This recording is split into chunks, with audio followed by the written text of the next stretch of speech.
Olá, vamos continuando então, agora para um novo tópico. 59 segundos não é rápido o suficiente. A ideia do McDonald's, quando ele mudou o seu processo, criou o sistema feito para você, pensando numa preparação conforme o pedido. A intenção dele era competir com as outras redes que já fazia algo parecido, Burger King, Wendy's, mas que o novo sistema irritou bastante os clientes, os franqueados, os tempos de serviço ficaram longos, mais do que o sistema antigo, né? E o custo, obviamente, subiu, porque foi necessário empregar mais pessoas. Na atualidade, a gente não concebe mais a empresa só hierarquicamente falando. Pensar em processo é pensar nas suas minúcias. Pensar em processo é mais do que departamentos. E aí, o Burger King e o Wendy's já estavam mais preparados para esse modelo, já vinham seguindo, né, esse novo modelo. E o McDonald's não. Então ele não tinha competência, ele não tinha expertise, ele não entendia completamente todo o processo para fazer isso funcionar. Então a tônica aqui era o que é processo. Se a gente pensar processo como uma eficiência pela divisão do trabalho, que aí está uma interrogação, é pensar naqueles departamentos funcionando bem. É pensar que cada um dentro da sua casinha poderia fazer o seu melhor, a ideia de eficiência. Se eu faço o melhor, né, em teoria eu estou sendo eficiente. Se eu faço em menos tempo, se eu faço mais vezes, se eu consigo trabalhar ou produzir mais daquilo que, né, ou daquilo que é esperado, a gente está falando um conceito de eficiência. Mas quando a gente olha para a eficácia, quando olha para marcar o gol, quando olha o objetivo da empresa, atender o cliente, normalmente essas funções departamentalizadas, cada um na sua caixinha, cada um fazendo o seu melhor, citando aí nas aspas, isso não é normalmente suficiente para fazer o ponto final, para fazer com que um cliente fique satisfeito ou que essa empresa se coloque e se posicione à frente de um concorrente, por exemplo. Então, a visão do trabalho fragmentada já há alguns anos foi substituída pela visão de trabalho em processo, tanto que vocês cursam uma faculdade inteira para falar de processos gerenciais. Então vejam que a administração tradicional, ela ainda passa bastante tempo ensinando a visão hierárquica, ensinando a visão por disciplina fragmentada. Nós tentamos colocar dentro do curso não uma visão tão fragmentada, embora disciplinarmente não tem como fugir por causa dos modelos de ensino, mas pode observar que as disciplinas são processos de marketing, processos de finanças, é para que vocês entendam a junção, né, de todo e não o fragmento daquela parte do financeiro, aquela parte do marketing.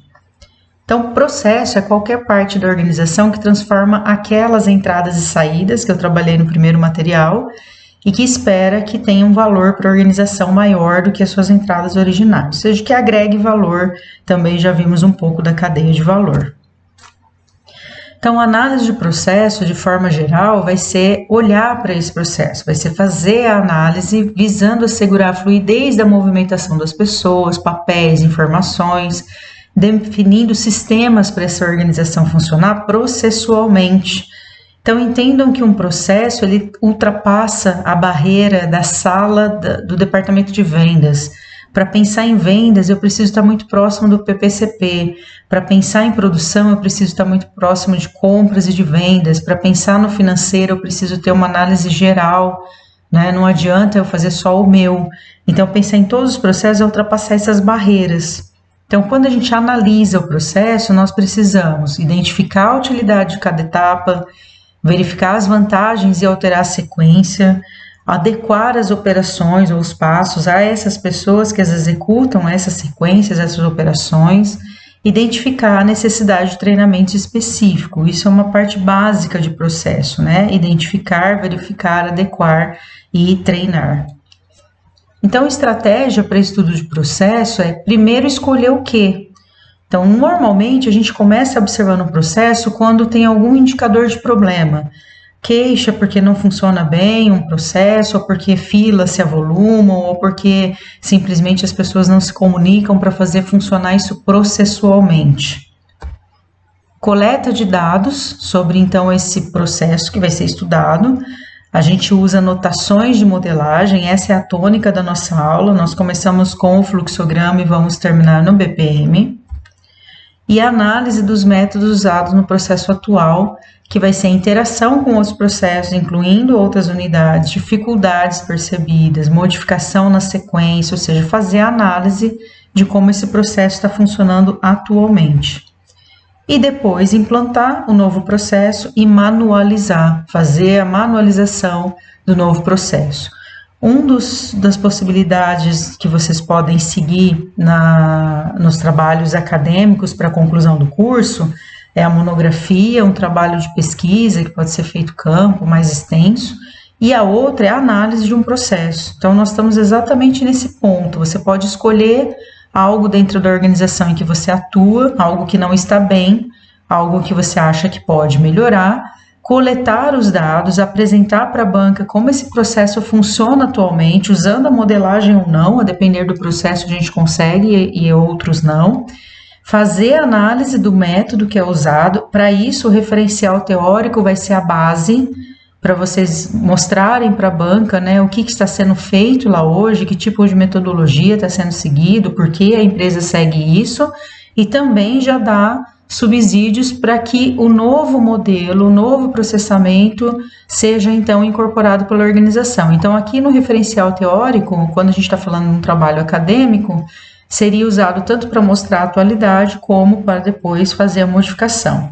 O que vocês não fariam, né, no TCC, o que não faria usando essa lógica processual é a implantação. Vocês poderiam parar o trabalho de conclusão de curso mostrando os métodos, e a manualização seria então a lógica, né, o documento propriamente dito, no caso de vocês, o TCC, que poderia mostrar como esse outro processo poderia ser implantado. Então vejam que em banca a gente não exige a implantação, mas mundo real não faz sentido você analisar todo o processo, né, descobrir como ele funciona e pensar nas propostas e não pensar em implantação. Embora você possa vender isso como uma ideia, e a implantação pode ser vendida então como a execução do projeto que você levantou. Perguntas então que a gente precisa observar para analisar o processo. Por que essa fase é necessária? Ela tem influência no resultado final da rotina? É comum quando a gente faz a apresentação dos fluxogramas em sala, e dessa vez não vai ser possível a gente fazer, os colegas também ajudarem a observar que determinadas pontas que estão desenhadas no fluxo do processo não fazem sentido. Por exemplo, ir e voltar, exigir que o cliente... eu lembro de um caso mais específico que o cliente ia até o balcão, fazia o pedido, depois ele retornava para o caixa e pegava a notinha, voltava no balcão para pegar o produto, né, que ele adquiriu. Veja esse ida e volta. Então, por que essa fase é necessária? Realmente precisa esse ida e volta? Não dá para facilitar a vida do cliente e ele fazer um trajeto mais reto, do tipo, não voltar ao balcão de atendimento, mas passar numa expedição, né, em direção à porta? Então, são essas coisas que a gente questiona quando começa a olhar para cada fase. O que é feito de verdade em cada fase, para ver se ela é necessária ou não, para que servem, onde está essa fase, né, que ela tá sendo feita. Às vezes a mudança do local, como eu estou dizendo agora, permite maior simplificação do processo. Quando essa fase deve ser feita, a sequência, a ordem está correta, também é algo que a gente questiona quando começa a analisar. Quanto tempo dura a execução da fase? Quem deve executar? Às vezes tem alguém mais qualificado, ou seria mais lógico que outra pessoa executasse. E como está essa fase, né? Como ela vem acontecendo, se ela é eficiente dentro dessa lógica processual, e não importa qual departamento ela passe. Então, vamos olhar para algumas coisas importantes quando a gente faz esse levantamento. Nós estamos numa fase aqui, levantamento. Estou observando o processo. Simplificar processo não é só eliminar passos, né? Precisa passar por aquele critério da importância, porque ele está lá, quem ele atende. Você precisa ser detalhista no levantamento, porque quanto mais dados você tiver sobre o processo funcionando na atualidade, mais você vai conseguir identificar suas falhas. O processo, ele normalmente não é isolado. Você tem que identificar os reflexos. Quando a gente coloca isso no fluxograma, você percebe que determinados pontos, pelo menos aqui em aula, a gente acaba fazendo isso. Eu paro num determinado ponto onde entraria num outro setor, por exemplo, ou num outro processo. Dali para frente é um outro processo. Mas você vai perceber isso desenhando que eles não são isolados. Você dificilmente consegue não identificar para onde aquele processo vai só porque está com preguiça. Você pode até parar dentro daquele processo, identificando que aquele é um novo para ser desenhado, dali para frente. Mas você não consegue simplesmente omitir que em algum lugar esse processo vai passar e que simplesmente você vai ter que dividir as etapas. E é útil vincular a análise de processo normalmente ao estudo do layout. Essa lógica do tira, põe, deixa ficar, muitas vezes passando pelo mesmo lugar, pessoas que circulam, isso o Zé vai apresentar com muito mais propriedade, né, nas aulas de produção, mas pessoas que transitam várias vezes com o mesmo material, isso é desnecessário, então isso também atrasa muito dos processos, né, pode ser revisto nesse momento. Os manuais, eles não são criados antes, é por isso que o TCC é escrito depois também, né? Manuais são decorrências da análise do processo, você só vai documentar depois que você já tem os dados. Existem software que auxiliam na modelagem, eu vou falar sobre alguns deles mais para o final durante aqui a apresentação e um pouquinho mais no final eu vou dar o nome de alguns que talvez ajude a vocês, inclusive, fazer os exercícios agora, né? Que eu sugeri. Então, existem softwares, é melhor que você pesquise um que caiba no seu orçamento, e existem os que eu vou citar, né? Um deles é totalmente gratuito, o outro é shareware. Então, vamos falar um pouquinho da modelagem. O material é extenso, né? Vamos ver se esse vídeo não fica tão longo assim. Então, o que é BPM, a modelagem propriamente dito? Modelar processo, ou Business Process Modeling, é uma disciplina gerencial, é um conjunto de tecnologias que provê suporte ao gerenciamento de projetos. Então vejam que isso é uma disciplina, né? Ela tem todo o seu método, sua técnica, ela abraça um monte de conceitos. Uma organização é um conjunto de processos interativos, cujo desempenho tem que ser equilibrado. Então eu preciso de um arcabouço muito forte, por isso é uma disciplina, não é um tópico como eu estou tratando aqui, né? Poderia ser a modelagem de processo uma disciplina inteira dentro de TPG, embora na reestruturação a gente está tomando um pouco mais de cuidado disso, a gente não mantém ela ainda disciplinar, ela ainda está dentro de outra disciplina, mas ela toma um bom espaço daquilo que a gente precisa compreender, né, como modelagem. Então, o propósito da modelagem de processo é que processos de negócio definem como a organização executa um trabalho para entregar valor para os seus clientes. Por isso que é tão importante entender as questões estratégicas antes de entrar aqui no BPM. E aplicar BPM é se concentrar em processos interfuncionais que agregam valor para esse cliente. Então, se você está me acompanhando direitinho até aqui e observou o vídeo sobre estratégia, vai fazer bem mais sentido essas coisas que eu vou explicando agora. Estratégia é fundamental para que a gente entregue valor, certo? E para entregar valor, nós temos as questões interfuncionais, lembra? As competências essenciais. Então, nós estamos travando esse diálogo que pode ultrapassar a empresa no âmbito interno e ir para o âmbito externo, pensando em como o negócio funciona, né, processualmente. Então, ao invés de pensar BPM como uma técnica, tá, só de melhoria de processo, deixa eu melhorar esse processo aqui, pensa no BPM como um método de transformação, porque a transformação vai além da melhoria. Significa colocar todo mundo para repensar, para inovar, para mudar paradigmas, não é simplesmente dizer, esse aqui eu faço e acabou. Isso porque a meta do BPM é o gerenciamento horizontal para considerar o foco do cliente na perspectiva interfuncional. Então, a gente está além das estruturas hierárquicas de comando e controle, que são feitos lá fechadinhos, né, em silos voltados para a realidade interna. Tratar o desperdício como coisa do passado, eliminar os defeitos e pontos de irritação dos clientes, harmonizar as operações da organização com o meio ambiente e a sociedade e deixar um legado de experiência positiva para esse cliente. Então, isso é o que constitui a meta do BPM. Observem que o cliente está sempre na ponta, é a ele que a gente vai servir, e nós temos que fazer essas áreas interfuncionais, né, acontecerem, não fechadinhas em si mesmo, Não o financeiro seguir o seu próprio processo. Se o que ele faz não agrega valor, não faz sentido. Se o que ele faz é só mais fácil para ele, mas dificulta a vida do cliente, não faz sentido. É isso que a gente revê, né, quando a meta existe. Por isso, o BPM é uma forma de articular e aplicar de modo integrado abordagens, metodologias, estrutura de trabalho, prática, técnicas, ferramentas que muitas vezes são aplicadas de forma isolada em cada departamento.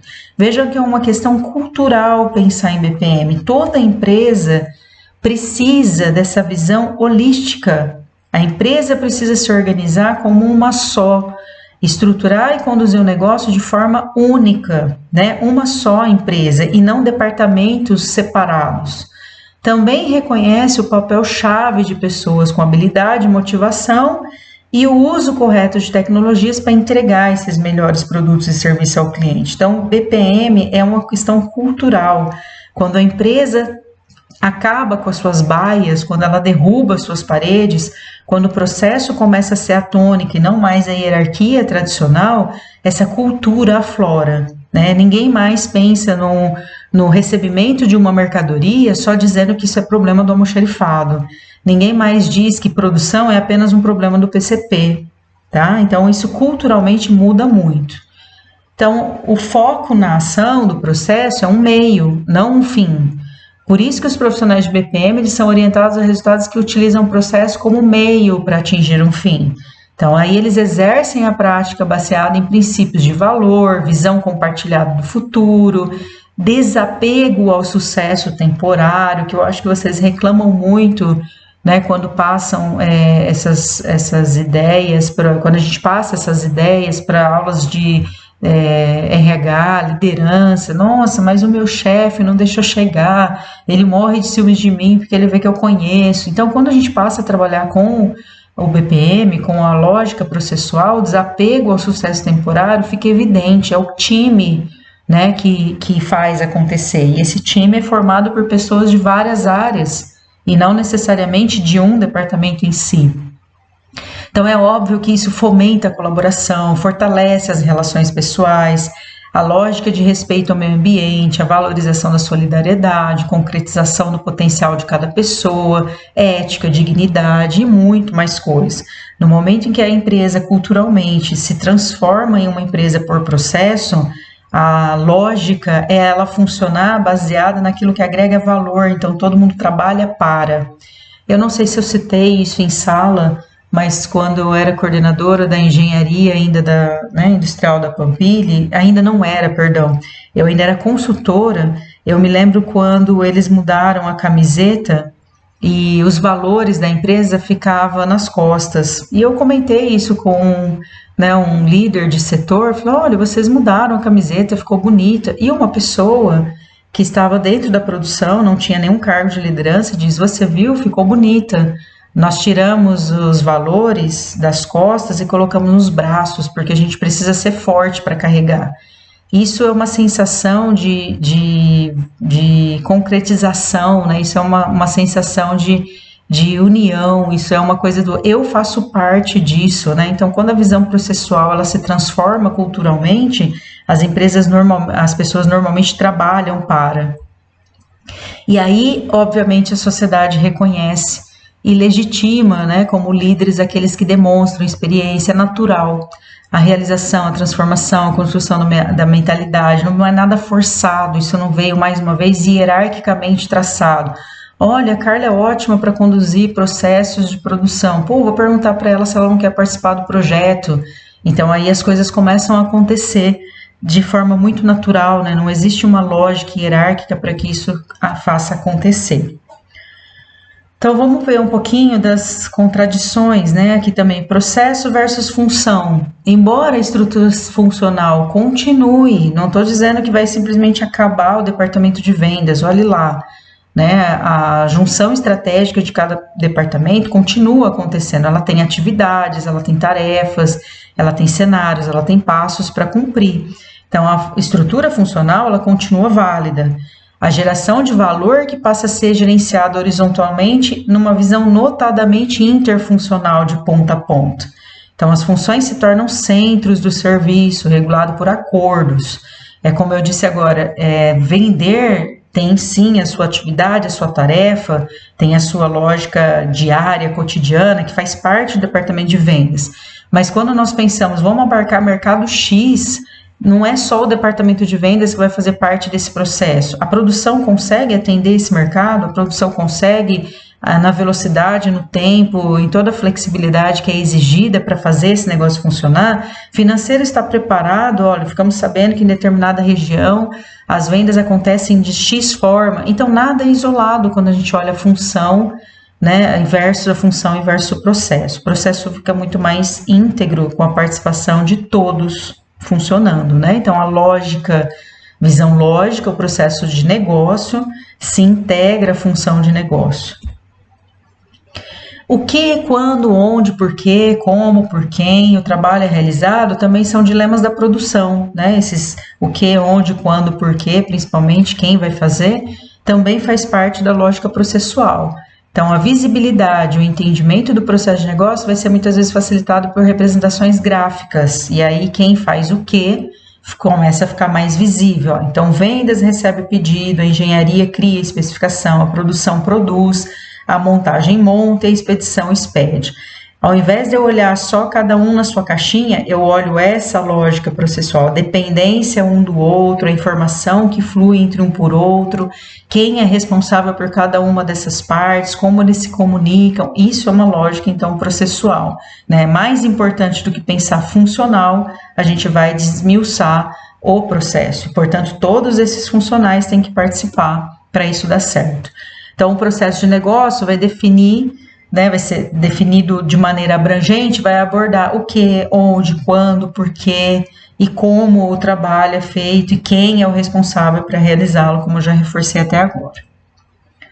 O modelo de processo inclui ícones, quando a gente olha a modelagem acontecendo. Nós vamos falar isso já, né? BPM-N, o N, né, da sua própria modelagem. Então, o modelo ele é ilustrativo, ele tem várias formas, ele tem eventos, decisões, condições, atividades, e essas ilustrações normalmente seguem essas figurinhas. O ícone representando o processo, o relacionamento entre eles, que são as linhas que se intercruzam, o ícone com o ambiente, os ícones como se comportam, executam, como uma decisão, quando é um ponto final e assim por diante. Então, a notação da modelagem de processo, né, é um conjunto padronizado de símbolos. Por exemplo, quando a gente faz a leitura de uma partitura musical, ela é cheia de notações, ela é cheia de símbolos que universalmente a gente reconhece por meio das notas, da clave. A notação de processos também inclui figuras, também inclui conectores que mostram esses relacionamentos. Então, notação é um conjunto padronizado, algo que eu consigo identificar em qualquer lugar. Nós temos vários tipos de notação, vários padrões. Aqui nós vamos abordar mais o BPM-N e o fluxograma, mas nós vamos falar rapidamente, mas muito rapidamente, de um EPC, um ML, um IDF, né, o streaming, o valor, o mapeamento da cadeia de valor, o CIPOC, né, e assim por diante. Então, rapidamente, bem rapidamente, no BPMN, ele vai ser abordado depois, com mais propriedade. A gente vai trabalhar com raias e piscinas, depois eu vou explicar isso melhor, né, mas a lógica de piscinas e raias acontecendo, porque é uma piscina bem mais fácil de identificar, né? Como uma piscina que tem as suas raias para registrar suas etapas de processo. Então, cada uma dessas raias é desempenhada por um ator, ou por um departamento, por uma função, e o trabalho se move entre essas atividades, né? Então, o cliente solicita a compra, e isso vai lá para o processamento do pedido, no atendimento, que é feito por uma outra área, uma outra função, uma outra pessoa, registra o pedido, emite nota fiscal, a expedição separa. Então, isso seria uma lógica de processo de vendas, por exemplo. Também, rapidamente, que eu vou abordar um pouco mais no material, o fluxograma. Ele é mais simples, né? O conjunto de símbolos dele, embora já tenha sido bastante padronizado pelo ANSI, né? Mas inclui um conjunto bem simples e limitado de símbolos hoje em dia. início e fim, né, normalmente representados por retângulos ou arredondados, setas que ligam cada uma das etapas de um ou outro, indicando o processo. Retângulos normalmente significam as atividades, os passos, entradas e saídas em paralelogramos, né, e condição de decisão são representadas por losangos. Tem muito mais símbolos, né, de armazenamento, de conectores e assim por diante, mas no geral, grande parte dos fluxogramas são atendidos com símbolos simples hoje. O que não nos interessa muito em aula, que a gente não vai ter tempo mesmo, nem que eu quisesse, para desmembrar, né, todos os tipos de modelagem, mas nós temos um EPC, que aí vai se basear num evento, né? Varia muito simples ou muito complexo, mas é baseado em eventos. Quando acontece uma coisa, é um evento. E aí eu detalho como esse evento acontece. Normalmente o fluxo tem funções de acréscimo ou, né, funções exclusivas, que são chamados de regras, né? Esse Vzinho aqui, né? O XOR, quer dizer, para cima ou para baixo, AND ou OR, para entrada ou saída, e as regras são decisões de testes dentro desse paralelismo. A UML é muito utilizada dentro de requisitos de sistemas de informação, então não é mais tão utilizada hoje em dia pela programação, já existem outras formas, mas ainda continua sendo uma das alternativas, principalmente para modelar casos de uso. Então, é onde envolve o ator, é o que ele se relaciona com qual processo, e a gente começa a ver, né, o caso de uso acontecendo. E aí, na hora de modelar um sistema ERP, por exemplo, é muito útil pensar em modelagens ML, porque a gente consegue ver as intersecções entre essas áreas funcionais, né, entre os usuários, entre os processos que possam tangir. Então, é mais utilizado dentro da lógica de sistema de informação, inclusive exportando já em código para o sistema de informação. O IDF também não vamos trabalhar, eu estou fazendo isso bem rápido, né? É uma notação de conjuntos baseados em entradas e saídas. Então, cada nível é lido de cima para baixo, observa entrada, saída, né? Saída, entrada, saída. Basicamente, é representado de uma forma bem fácil para a gente pensar em níveis de pais e filhos. O mapeamento do fluxo de processo de materiais também, ele vem do Lean Manufacturing, então talvez o Zé aborde ele com um pouquinho mais de propriedade que eu dentro dessa disciplina, também conhecido como mapeamento do fluxo de valor, mas a gente não pode confundi-lo com a cadeia de valor, tá? Que eu tratei no material anterior e ela até volta aqui. Na Toyota, eles usam essa técnica chamando de mapeamento de fluxo de materiais e informação. Então, em cada etapa do processo, né, compõe-se não só informações de tempos, de pessoas, de como isso se liga uma para outra, né, quais são as suas relações, quantos dias então isso termina ou fica pronto, e mais informações que possam aparecer de máquinas, de comunicação. E aí a cadeia de valor eu falei no material passado, né, então não preciso me delongar muito, normalmente as abordagens são facilmente interpretadas, feitas em setas horizontais, né, expressa cada passo dessa cadeia indo em direção aí à direita, é aquela desenvolvida por Michael Porter, essa notação enfatiza a captura de processos e atividades que adicionam então valor ao cliente, já abordei ela na aula anterior. E um CIPOC, né, um estilo de documentação de processo, provavelmente vocês usam sem nem perceber, é uma ferramenta que resume as entradas e saídas, a sigla, né, significa o supplier, que são os fornecedores, os inputs, que são as entradas, os processes e os customers, né, o output e os customers, que formam a coluna da tabela, e a gente vai colocando também cada coisa no seu lugar. Percebe que ela não é exatamente um diagrama, né, ela não tem símbolos, mas é basicamente enfatizar as fontes de entrada e os alvos de saída. Bom, isso eu já tinha começado então a abordar. O fluxograma é uma representação gráfica, apresenta a sequência de um trabalho, né, de forma analítica, tem as suas limitações. Ele tem sido utilizado por décadas, é baseado num conjunto simples de símbolos, já foi mais complicadinho, hoje é bem mais simples.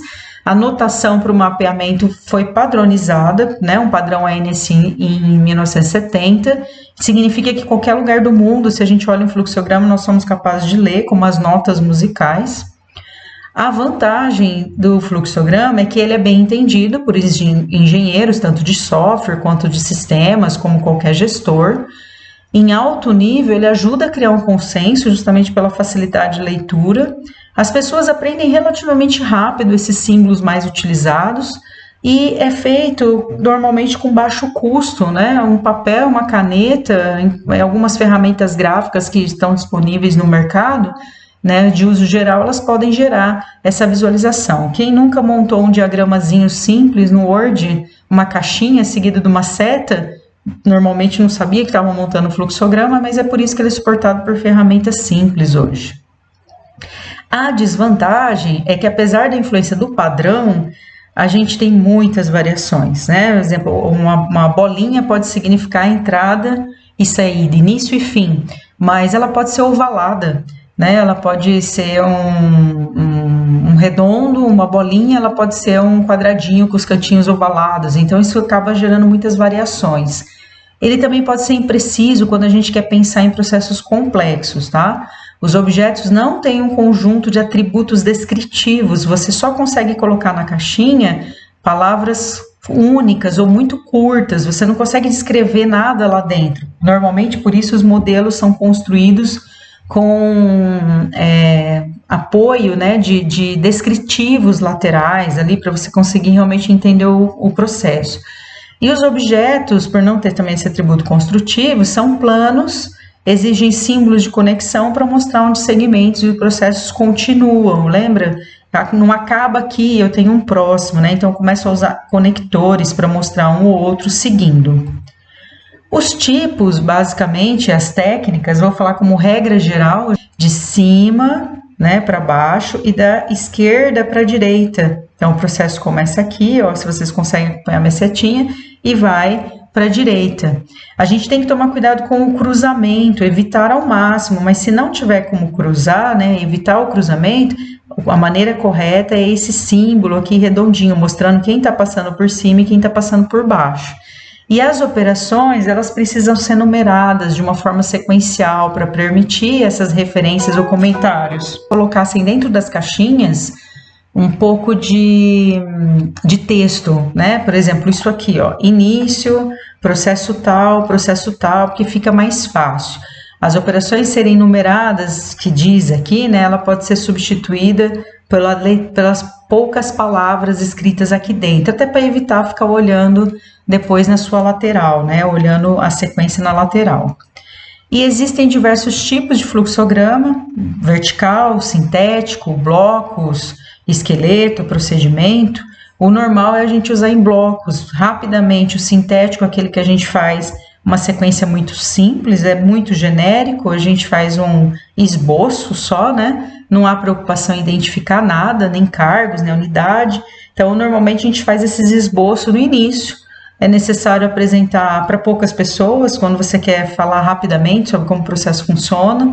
E o propósito é fazer uma análise superficial quando a gente olha para o fluxograma sintético, né? Observe que ele não tem setas, ele não tem muitos conectores, nem nada. É para apresentar um processo inicial, né? Antes de aprofundar. Já o de bloco é o que normalmente a gente usa, não só em aula, mas nas empresas também. Aí sim ele é capaz de exibir os alternativos, ele permite estabelecer o processo se ele é positivo ou negativo, ele possui uma mais versatilidade. Daqui, o conector, né, de página é algo interessante que às vezes a gente esquece. Não cabe tudo na página, eu preciso seguir para a próxima, então eu termino com esse símbolo dizendo, ó, aqui é o primeiro. E aí na próxima página eu retomo iniciando com o primeiro. Eu vou evitar, né, um terminal, eu vou evitar um inicial e vou colocar um conector para iniciar a próxima página, por exemplo. É mais utilizado pelas empresas o diagrama de blocos, né, o fluxograma de blocos, é usado em levantamentos, em descrições de novo processo.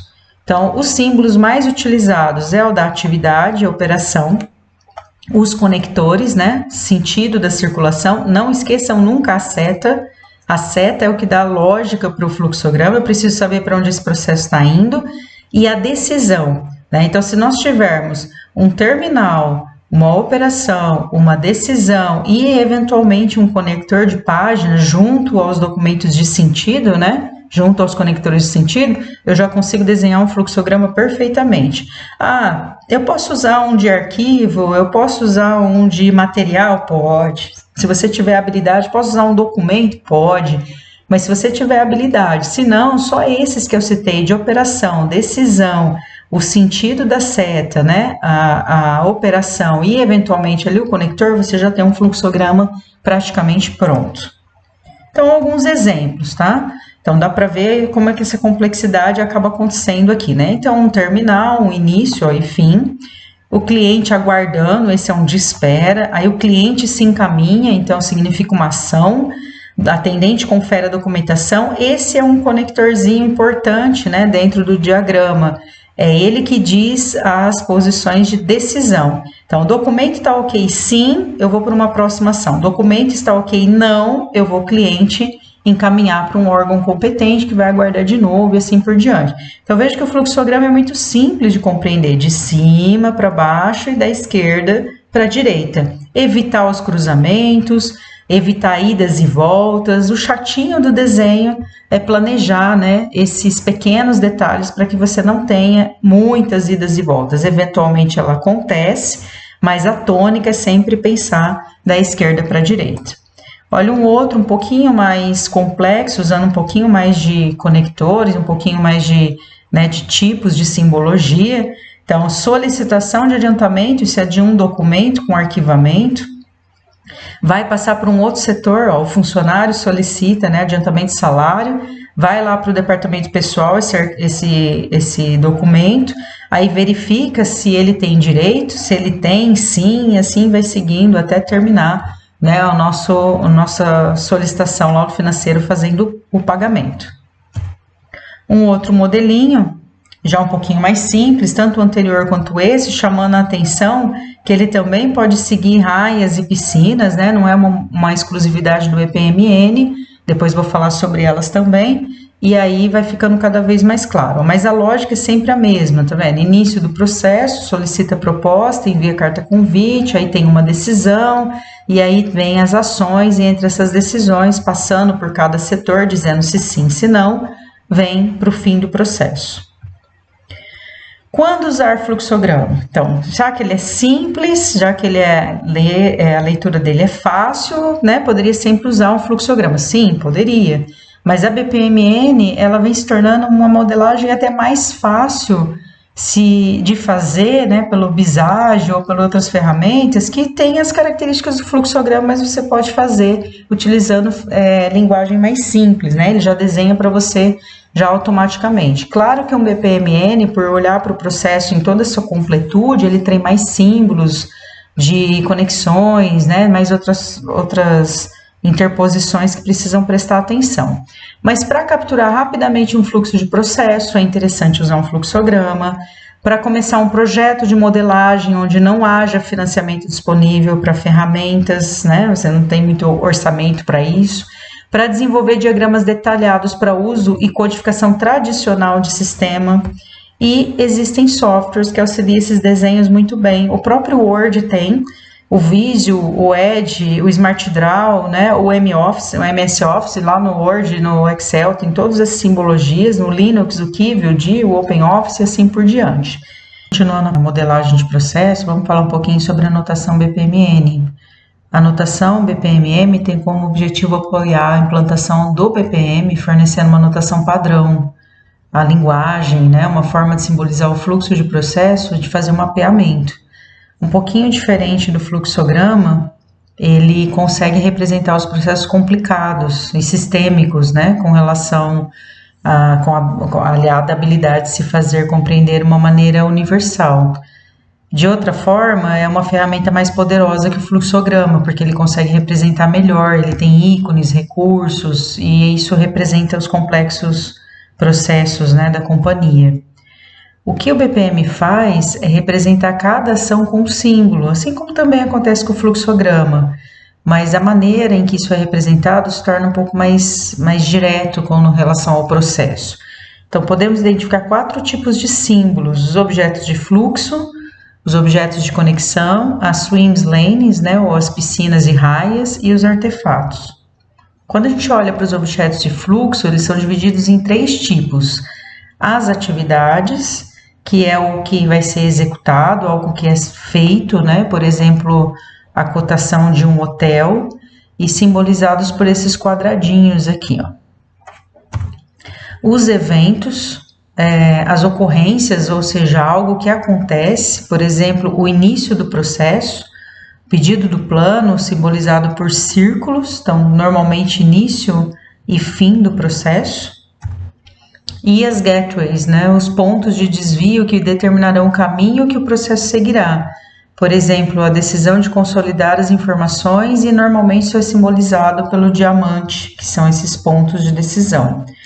Até aqui, atividades, exemplos e gateways, ele é muito parecido com o fluxograma, mas vocês vão perceber conforme a gente vai visualizando isso, ele se torna um pouco mais possível de perceber o processo acontecendo do que simplesmente no diagrama de blocos.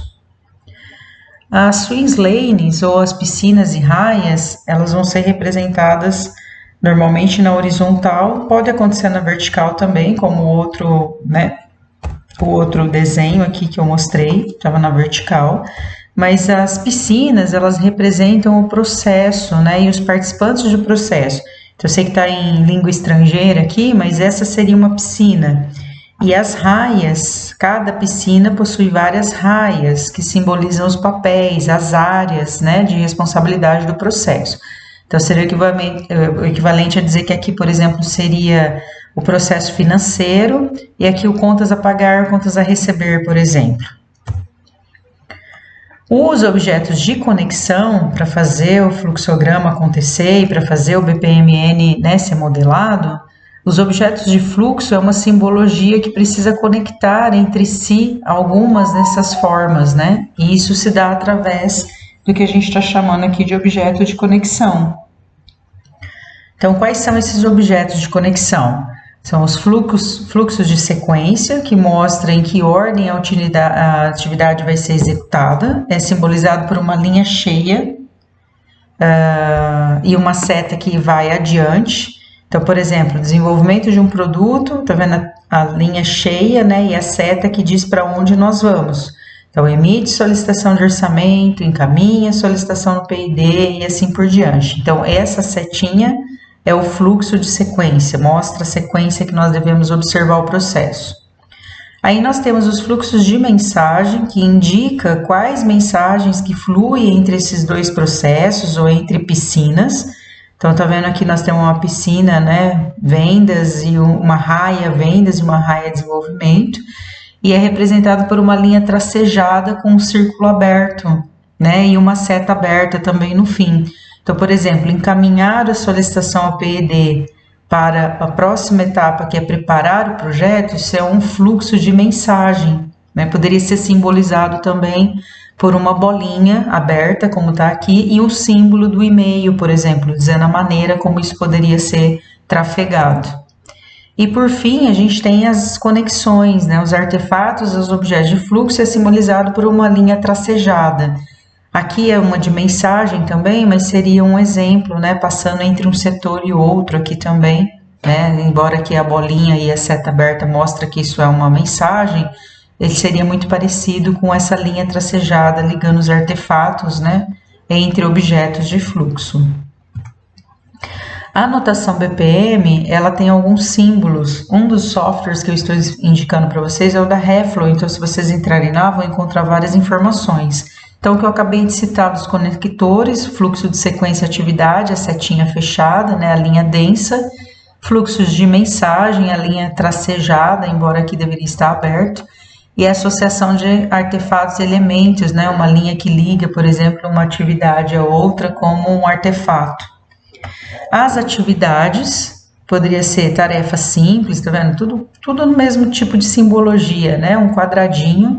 Poderia ser um serviço, poderia ser enviar mensagem, a mensagem em si, uma tarefa manual, uma tarefa que o usuário deve seguir, um script, né, já montado, uma regra do negócio, e as gateways, né, os eventos, o fluxo segue por uma condição exclusiva, ou paralelo, ou inclusivo, ou complexo. Então, esses são pontos de decisão, também chamados de diamantes. Então, nesses momentos, a gente vai dizer para onde o fluxo vai também, né? Um ponto de decisão, muito parecido com o fluxograma também. E os eventos, que sinalizam, né, o inicial, o final. Pode observar que na modelagem BPM as cores acabam fazendo alguma diferença. Quando chega uma mensagem, quando o tempo é iniciado por uma condição, né, o processo é iniciado em uma condição de tempo, quando há uma condição, quando vem de um outro processo que starta esse, quando são múltiplos eventos possíveis iniciados dentro do processo, ou eventos paralelos, e aí os intermediários, né, o link e o final. Basicamente, não são os símbolos mais utilizados, não sei só esses, né, mas percebam que diferente do fluxograma, a gente consegue dar uma complexidade maior para a simbologia usando essa notação. Aqui também é por curiosidade, porque vocês vão ter que montar, né? Então, peguei da própria Reflo como desenhar um fluxograma em 5 passos, ou mesmo um diagrama, ou mesmo uma modelagem BPM. Primeiro, você tem que pensar nas piscinas e raias, como você vai agrupar. Então, a imagem está pequenininha aqui, ó, mas dá para ver que a junção dessas raias formam essa piscina que tem o processo aqui. Inicia colocando um marcador inicial, então ele indicará a forma como o processo vai ser iniciado. Aconselho vocês a baixarem ou o Reflo ou o Visage. O Visage também é gratuito e tem uma facilidade de permitir a impressão. A Reflo, ela tem limitação, é o que a gente chama de shareware, você consegue fazer acho que até 10 projetos, se eu não me engano. Bom, montou o marcador, que é o inicial, em qual etapa ele começa, né? Se isso aqui é um departamento, começa no departamento X. Aí você começa a acrescentar as tarefas, e se tiver desvios, formulários, e-mails para enviar, você vai acrescentando. O Visage tem uma interface muito fácil de interagir. Se tiver dúvida, depois eu gravo um vídeo usando e mostrando ele algumas ferramentas. Mas aí você vai acrescentando as tarefas, por isso que é importante primeiro, antes de qualquer coisa, antes de sair modelando, fazer um roteiro, né? Colocar no papel qual é a primeira atividade, qual é a sequência, o que acontece depois, se tem algum fluxo alternativo, se tem alguma interferência na atividade e assim por diante. E aí, terminado, marca o fim do processo. Diferente do fluxograma, que normalmente a gente só tem um fim, né? Na modelagem de processo você pode ter fins dentro de cada raia, né? Dentro de cada etapa desse processo ele pode se finalizar em si mesmo. E aí revisa, faz mentalmente o processo acontecendo, né? Veja se ele pode ser melhorado, ver se ele não está com idas e voltas desnecessárias, que é a parte da avaliação, e aí valida.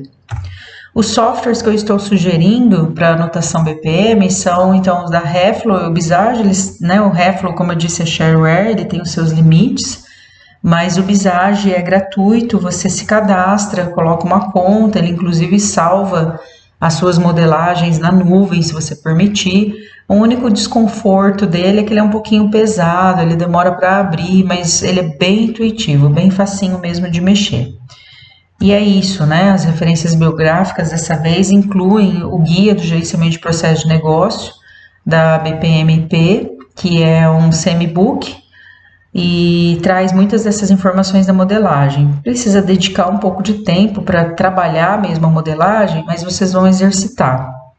O que eu pedi nos enunciados é que primeiro vocês façam um fluxograma simples e aí depois fazer um pouco mais complexo, pensando na modelagem BPM, em raias e piscinas, e se possível que vocês usem pelo menos uma dessas ferramentas, o Visage que eu estou aconselhando, para que vocês vejam que não é um bicho de 7 cabeças quando você usa um software, né? O software facilita. Para quem está sem acesso a computador ou não consegue baixar esse tipo de plataforma, procura no Store, né, do Google, do seu aplicativo favorito aí para baixar aplicativos, procure alguma ferramenta que permita construir fluxograma. Vocês vão ver que tem várias gratuitas também e elas também podem ser utilizadas. Nesse caso, se vocês optarem por uma ferramenta do celular, né, um aplicativo celular, dá para dar um print na tela e mandar a atividade.